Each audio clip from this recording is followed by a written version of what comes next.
I was disappointed by some aspects of The Color of August, the current production at slightly Askew Theater Ensemble. Will Bonfiglio translated the piece by Spanish playwright Paloma Pedrero, who's not well known in this country, and I appreciated the opportunity to make her acquaintance. Miranda Jagos Felix provided editing and dramaturgical help. The language in the early part, where exposition lurks larger, can be a little stiff, sounding like that artificial language translatorese, but it grows more natural as the play progresses. Rachel Tibbets and Ellie Schwetty play the two characters in it, Maria and Laura, both artists and old friends who've not seen each other for 8 years.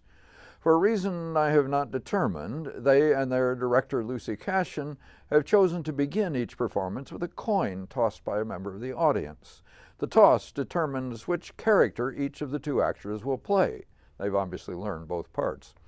The night I saw it, the coin chose Tibbets to play Maria, the more successful of the two as an artist and apparently in her happily married personal life, and Schwetty to play Laura, without success as an artist and still regretting a failed romantic relationship. Our videos show the same cast. If the coin toss is to suggest that these are two sides of the same person or two paths diverging from a common beginning, any profound meanings from such an implication escaped me. My failure, probably.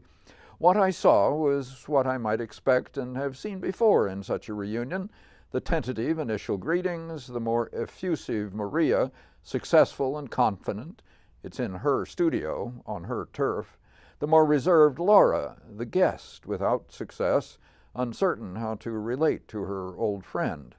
They excavate old wounds and rivalries, and Maria's effusiveness can come to seem undergirded by uncertainty, and Laura's reserve to spring from an inner strength.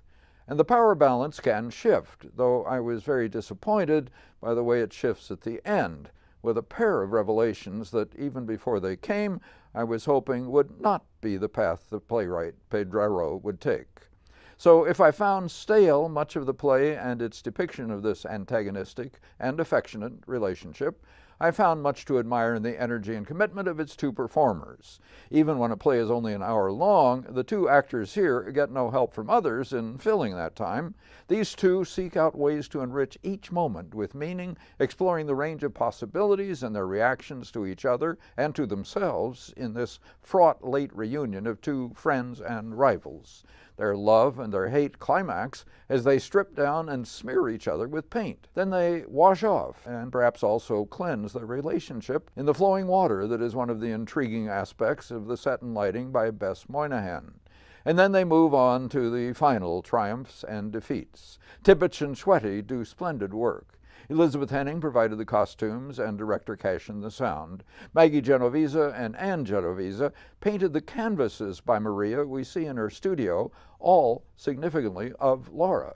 In several ways, it is a bumpy ride. Well, I think I enjoyed it a lot more than you did, Bob. At least I did when I started to think of the play as a set of variations rather than a pure progression. But I may be misreading it, but I had a good time. Okay, good. Well, there certainly were variations, but I thought there was also a progression as we went to that ending that I was regretting.